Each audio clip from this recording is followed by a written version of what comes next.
I apologize. I don't know if it was the equipment or my DVD. I don't know. I'm sorry. I think you got the gist of what was about. It was a horrible year that year. Jamesburg Jr. and then Matt in the following spring. In April was Columbine, April '99. It was a horrific 9 months. And as Mako said, we managed finally to get the new expanded federal hate crime laws through Congress in 2009 after years and years of intractability of the Bush administration in regard to all issues related to the gay community. We are on a very positive path right now. In the president's eyes and his staff, Congress is still a little fighting us. I'm not really sure why, because polls tell them they want the gay community to reach equality, but our elected officials don't seem to be on the same page. So, we're just going to keep fighting and trying to make it work. Hate is not a gay thing. It's about everyone in society that is marginalized based on religion or ethnicity or where they came from or anything that we collectively observe to be different for whatever reason. And largely, I think, based on my life experiences, that this is because we don't understand. We are largely ignorant of cultures we don't understand, religions we don't understand, the gay community, a lot of things we don't know about them. We know stereotypes, and if we don't know things, we fear them, and eventually that can become hate, which can turn into violence. We are dealing with a lot of collectively society telling us that the gay community is wrong. You just are who you are. That's just the way it is. And we need to adapt to that idea. I am hoping that Wyoming, the equality state, could have been a leader in this issue and chose not to be. We are not, any further behind than anybody else and further ahead than some places, but we are still not where we should be, being tagged the equality state. And we had a great opportunity when Matt was killed to really make a difference, and we chose collectively not to. We chose to remain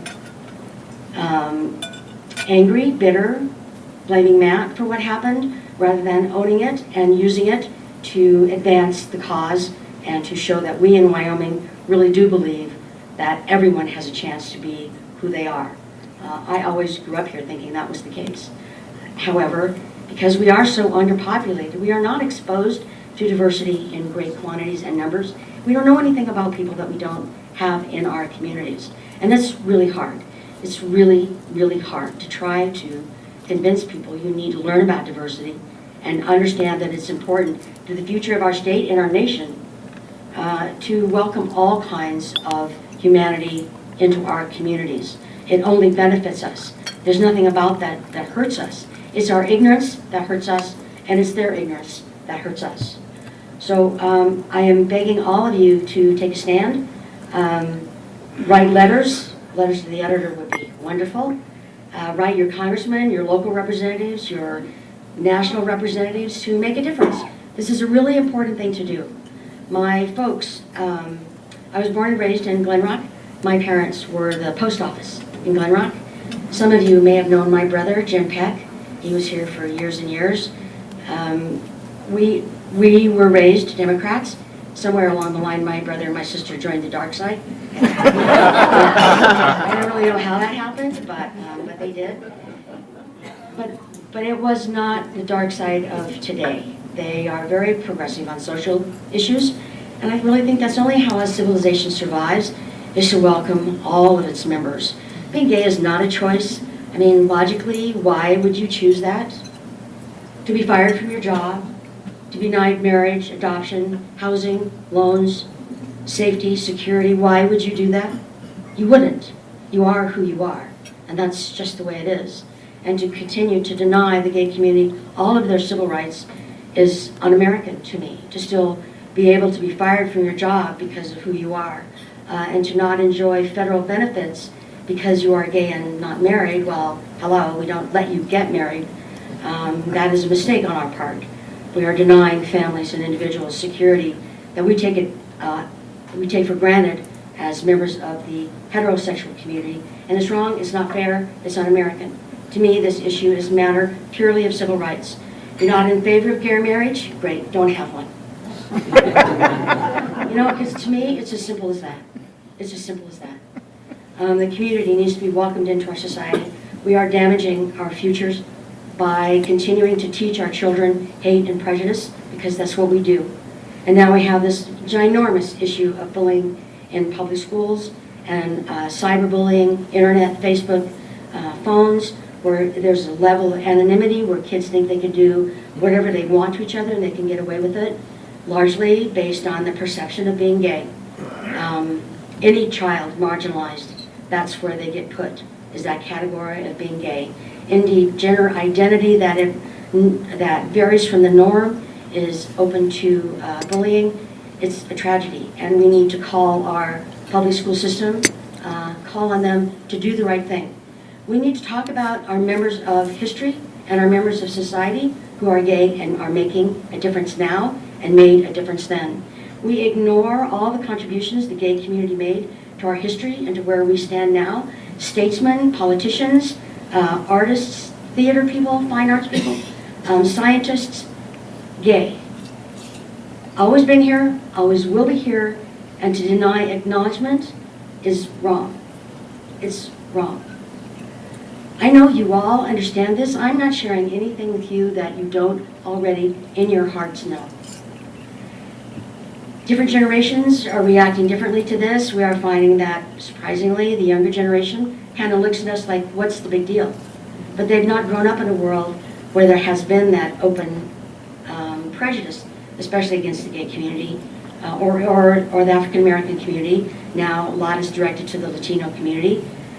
We don't understand what's happening. But in the gay community, they're growing up with positive role models now, which did not exist in my generation.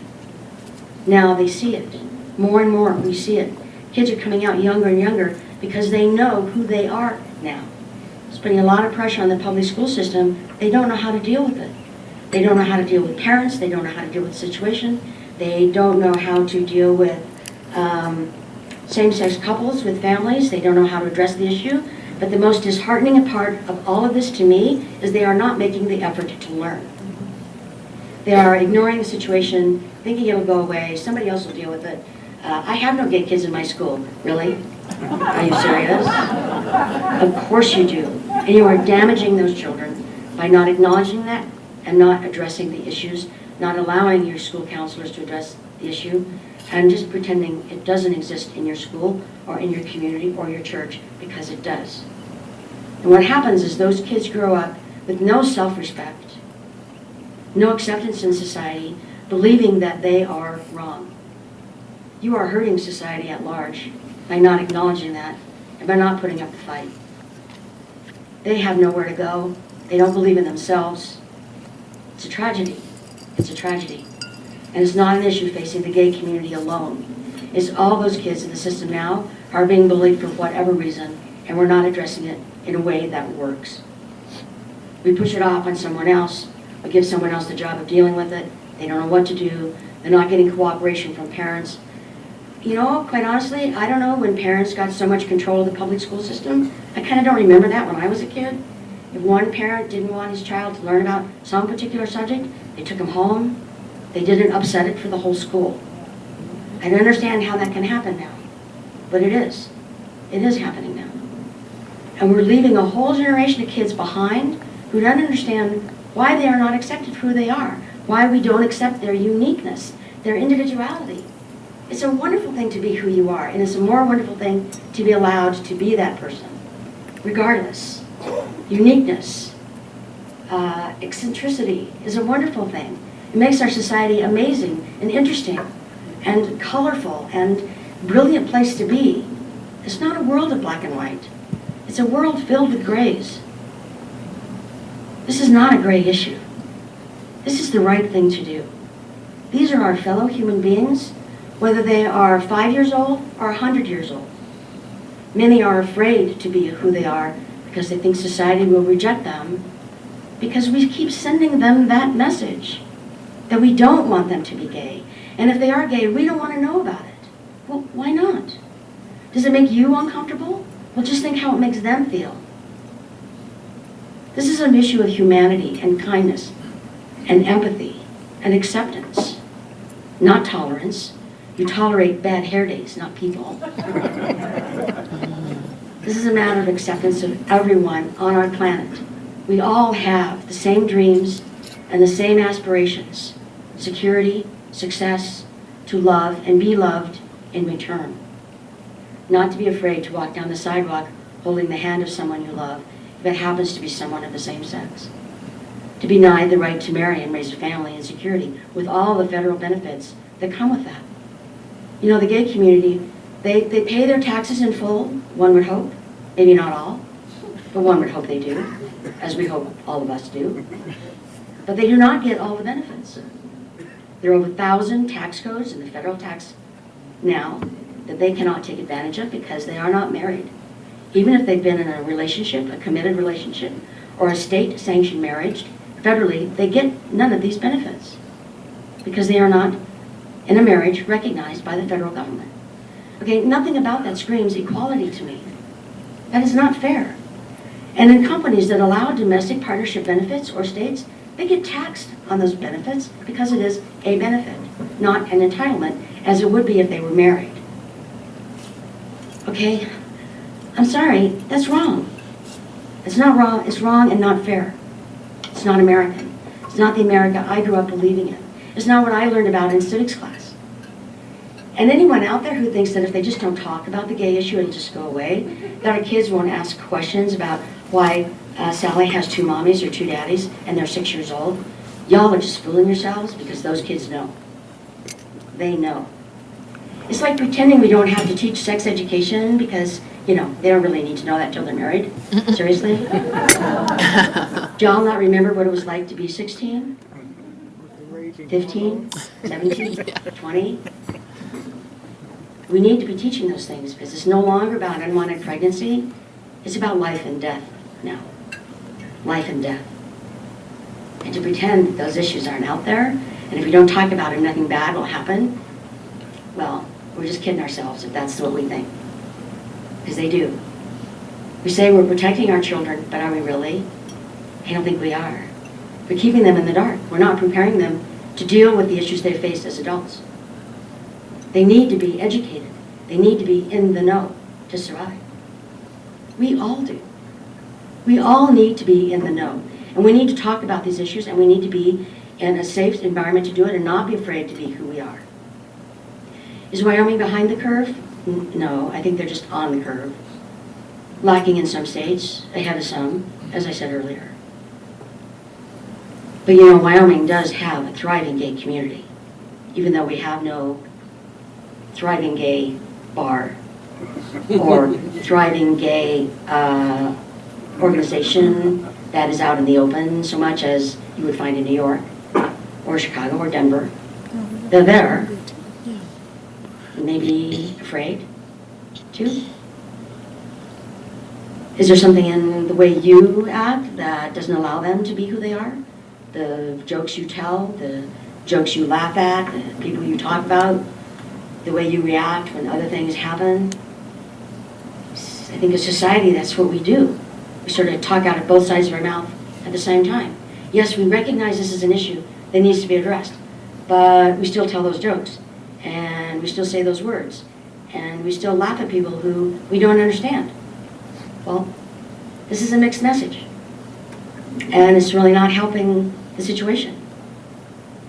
But this is not really totally 100% a gay issue.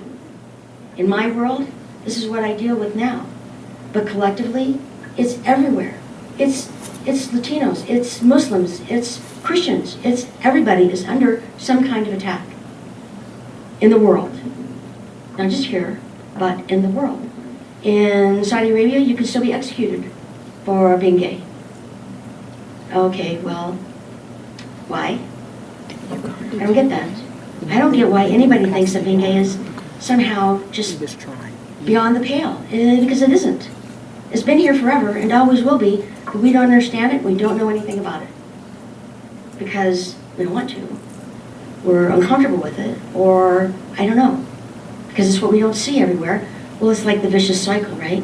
You don't see it because you let people know you don't want to see it, so they're not going to talk about it because they're afraid of you, and you're not going to learn about it because they're afraid of you. We're not going to make any headway here. unless we actually start taking a stand. And that starts in school. Y'all need to run for the school board or do something to make a difference in schools, because we're not having any luck making a change. My foundation tried to donate books to the public school system to deal with the issue of being gay. And this was probably 5 years ago, with issues of coming out and acceptance and parents, and they wouldn't even let us talk about it. They wouldn't even let us give a list to the counselors. Well, if you don't address the issue, how are you going to make it right? And I'm not just talking about the kids who happen to be gay, but I'm talking about the kids who are not, who don't understand, who then see society treating the gay community with less than respect. How are they supposed to act? How are they supposed to know to do the right thing when we collectively do not do it? When we don't do it? We can't. We can't expect them to understand the message we say. It's like, do as I say, not as I do. That doesn't work. That's not what we're built on. It leads to violence. It leads to things we don't want to see. But it's a problem that needs to be addressed. And the way that we do that is to talk about it. Is to talk about it no matter what the issue is. Whether it's religion or race or immigration or whatever difference any of us perceive that we see in society. If we don't talk about it, if we don't deal with the issues, we're just not going to make a change. And it's time to make a change. Matt was 21 when he came out to me. 18 when he came out to me. He was a freshman in college in North Carolina, and he called me in the middle of the night in Saudi. Dennis and I moved to Saudi in '93, and we were living there when Matt was in college. He called and said, Mom, there's something I need to share with you about myself. I said, Matt, what would that be? And he said, I am gay. And I said, what took you so long to tell me? And he said, I don't get it. How did you know before I knew? And I said, they tell me it's a mom thing. I truly think we all know right here, if we have a loved one, a very good friend who's gay, we all know right here.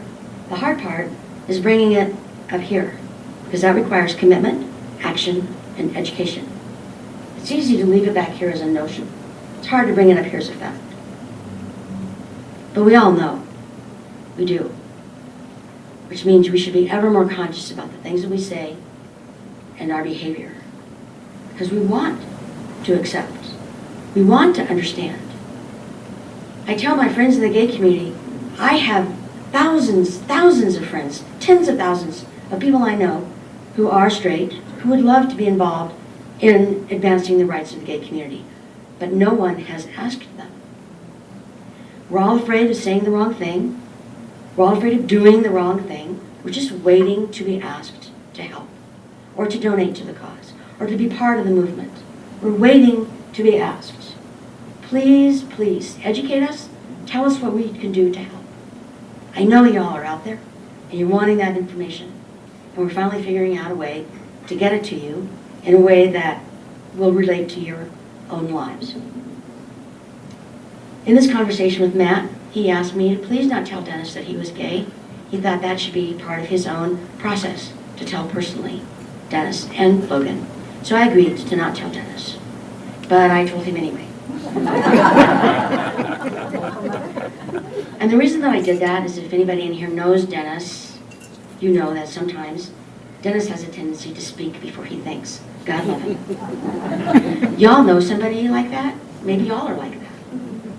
But he wanted him to say something to Matt that would hurt Matt, not out of projection. I knew that was not going to be an issue, but out of ignorance. So when I told Dennis that Matt was gay, he said, no, Matt's not gay. He just hasn't met the right girl yet. Very common reaction. No, it's not about Matt finding the right girl. It's about Matt finding the right man. And there was a little pause, and then he said, okay, I get that. It might take me a little while to get used to the idea, but I get that. As parents, I think we understood that our role was to be there for Matt no matter what.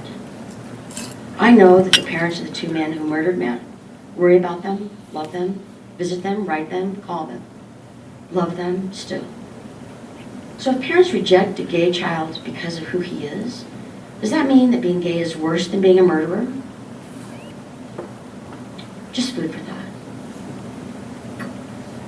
Please don't think that anybody in our family, including Logan, Logan's friends, Matt's friends, our friends, to my knowledge, rejected Matt when he came out.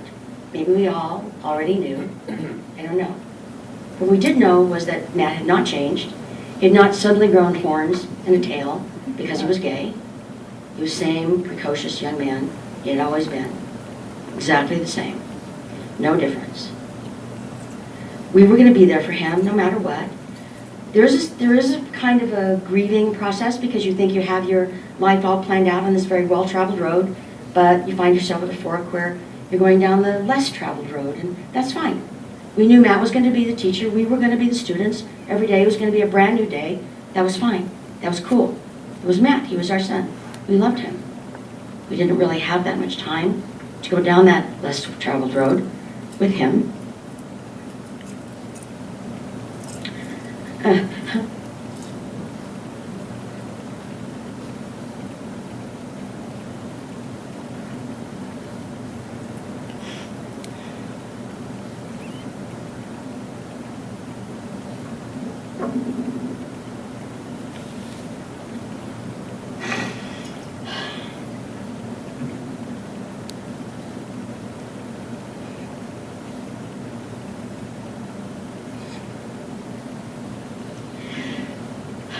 Collective sigh. Well, we celebrate the time we didn't have.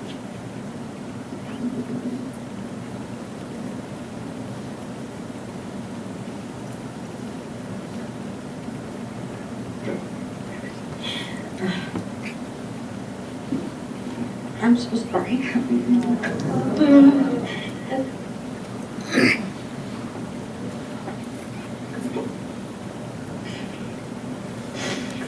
No, that's okay. In a second. We took this path because we didn't want this to happen anymore. We thought our voice might lend some encouragement, some strength to other parents who are facing the issues of not understanding their kids. We were given a platform. We didn't seek it out. We certainly didn't want all that publicity, but we understood it was making a difference somewhere. We owed it to Matt, to ourselves, to be a part of that.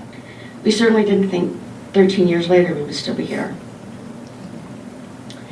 But it's an important issue, and as I said, and keep saying, it's not just a gay issue. It's acceptance of humanity as they are. But right now, we have the opportunity to really move forward the gay community into a place of equality with the rest of America. And if we don't take advantage of that, it will be our loss. So I'm begging you, please do what you can to convince your politicians to do the right thing. We need to do this in a legislative, legal way. The rest will fall into place. Immediately, probably not. We're still dealing with civil rights issues 50 years later. But we need to take those steps. We need to set it right. We need to make it right for our children. I thank you for your patience. I apologize for the electronic breakdown. And now, if anyone has any questions they would like to ask of me about anything, I would be happy to entertain them.